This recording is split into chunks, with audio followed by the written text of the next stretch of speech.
নরম হয়ে যাওয়া মুড়ি অনেক দিন ধরেই কিন্তু ঘরে থাকা বয়মে গড়াগড়ি খেতে থাকি। আমরা কেউ খুব একটা পছন্দ করি না নরম হয়ে যাওয়া মুড়িটা। তবে আজকে এই নরম হয়ে যাওয়া মুড়ি দিয়ে এত মজার একটি সুস্বাদু রেসিপি তৈরি করে দেখাবো। আসসালামু আলাইকুম এভরিওয়ান, আপনাদের প্রত্যেককে স্মল কিচেনে স্বাগত জানাচ্ছি। আমার আজকের রেসিপি থাকছে মুড়ি দিয়ে অসম্ভব মজার একটি নাস্তা রেসিপি। বিকেলে চায়ের সাথে এই নাস্তাটি বানিয়ে খেতে পারেন। খেতে অনেক বেশি মজার হয় আর সেই সাথে একদম অল্প উপকরণ লাগছে। ভিডিওটি দেখলে যে কেউ এই মজাদার নাস্তাটি তৈরি করে নিতে পারবেন। চলুন তাহলে আমরা এই মজাদার রেসিপিটি তৈরি করে নিই।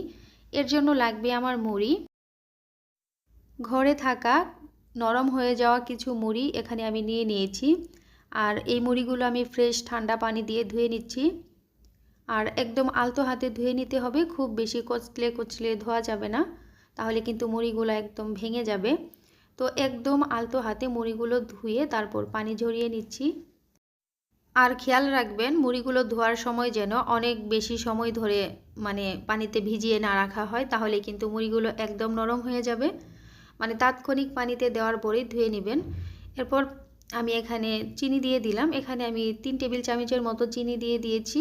তারপর কিছুটা লবণ দিয়ে দিলাম। এরপর আমি 2টি ছোট সাইজের কলা দিয়ে দিলাম। এখন আমি একটি ডিম দিয়ে দিলাম। আর এই সবগুলো উপকরণ এখন আমি মাখিয়ে নেব। তার আগে সামান্য পরিমাণে একটু ঘি দিয়ে দিলাম। এতে করে এই নাস্তাটা খেতে আরও অনেক বেশি মজার হবে। আবার সবগুলো আমি হাত দিয়ে খুব ভালোভাবে মাখিয়ে নিচ্ছি।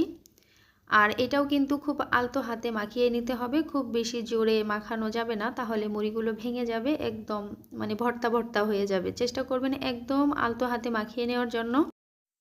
ডিমের স্মেল যারা খুব একটা পছন্দ না করেন তারা চাইলে কিছুটা এলাচের গুঁড়া অ্যাড করতে পারেন। তবে যেহেতু এখানে কলা দেওয়া হয়েছে সেই ক্ষেত্রে ডিমের স্মেল খুব একটা বোঝা যাবে না। এখন আমি অল্প পরিমাণে ময়দা দিয়ে দিলাম। ময়দার পরিবর্তে চালের গুঁড়াও দিতে পারেন। আসলে পিঠার বাইন্ডিংটা ঠিক করার জন্য একটু ময়দাটা দেওয়া। আর আলতো হাতেই একটু নেড়ে নিচ্ছি।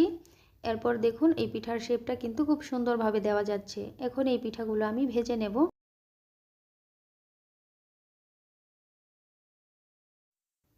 এই নাস্তাটা চাইলে আপনি ডুবো তেলেও ভাজতে পারেন, আবার অল্প তেলেও ভেজে নিতে পারেন। আমি অল্প তেলেই ভেজে নিচ্ছি। এখন পর্যন্ত আমার ভিডিওটি আপনারা যারা যারা দেখছেন আপনাদের সবাইকে অসংখ্য ধন্যবাদ জানাচ্ছি। প্লিজ আমার চ্যানেলটি সাবস্ক্রাইব করবেন, লাইক কমেন্ট শেয়ার করবেন। এছাড়াও আমার চ্যানেলে আরও বিভিন্ন ধরনের রান্নার ভিডিও আছে, চাইলে সেগুলোও দেখে আসতে পারেন। আর কোনো ভিডিও ভালো লাগলে আপনার ফ্রেন্ডস এবং ফ্যামিলির সাথে শেয়ার করে দেবেন। এদিকে পিঠাগুলো সবগুলোই ভাজা হয়ে গিয়েছে। আমি এপাশ ওপাশ করে খুব সুন্দর একটি কালার করে সবগুলো নাস্তা ভেজে নিয়েছি। এখন আমি তেল ঝরিয়ে সবগুলো নাস্তা তুলে নিচ্ছি। অল্প উপকরণে অসম্ভব মজার একটি নাস্তা রেসিপি এটি। আপনারা অবশ্যই বাসায় একবার হলেও ট্রাই করবেন। বিকেলের নাস্তায় চটজলদি অল্প সময়ের মধ্যেই তৈরি করে নেওয়া যাবে শুধুমাত্র ঘরে থাকা মুড়ি দিয়েই। আর ঘরে এভাবে মুড়ি রেখে নষ্ট না করে চাইলেই কিন্তু আপনি এই রেসিপিটি তৈরি করে নিতে পারেন।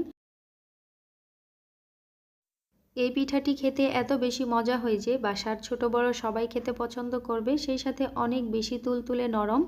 দেখতেই পাচ্ছেন মাশাল্লাহ পিঠাগুলো অনেক বেশি সুন্দর হয়েছে আর খেতেও অনেক বেশি মজার ছিল। একবার হলেও বাসায় ট্রাই করে দেখবেন, সেই সাথে আমাকে কমেন্ট করে জানাবেন কেমন হলো খেতে। আসলে আপনাদের এক একটি কমেন্ট আমাকে এগিয়ে যাওয়ার অনুপ্রেরণা যোগায়। চেষ্টা করেছি অল্প উপকরণে অল্প সময়ের ভিতরে খুব সুন্দর একটি নাস্তা রেসিপি আপনাদের মাঝে শেয়ার করার জন্য। এরকম অল্প উপকরণে অল্প সময়ের ভিতরে রেসিপি দেখতে হলে আমার চ্যানেলটি সাবস্ক্রাইব করে রাখতে পারেন। আর আমার চ্যানেলে অনেক ধরনের ভিডিও আছে, সেগুলো দেখে আসতে পারেন।